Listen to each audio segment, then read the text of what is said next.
Hi అండి, నా పేరు రమణ. ఈరోజు మంచి టిప్తో మీ ముందుండబోతున్నాను. చారుకోల సోప్ అండి. ఇది గ్లాసీ స్కిన్గా తయారు చేస్తుంది. మంచి సోప్ అండి. ఇది ఒకసారి యూజింగ్ చేస్తే మీకే అర్థమవుతుంది. ఇది ఎలా యూజ్ చేయాలో మీకు చూపిస్తాను. ఫస్ట్ ఒక 2 మినిట్స్ మీకు చూడంగానే మీకు అర్థమవుతుంది. ఇది రబ్ చేసి ఒక స్క్రబ్ ఎలాగా యూజ్ చేస్తామో నేను ఇది ఆల్రెడీ సోప్ వాడానండి. 2 మినిట్స్ అంతే.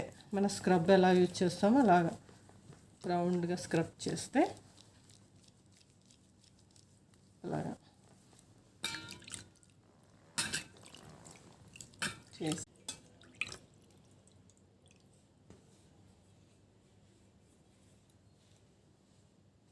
చూడండి. ఇప్పుడు దీనికి చాలా తేడా, ఈ హ్యాండ్కి తేడా కనిపిస్తుంది. ఇది వైట్ ఉంది. ఇదైతే ఈ వీడియో చూసి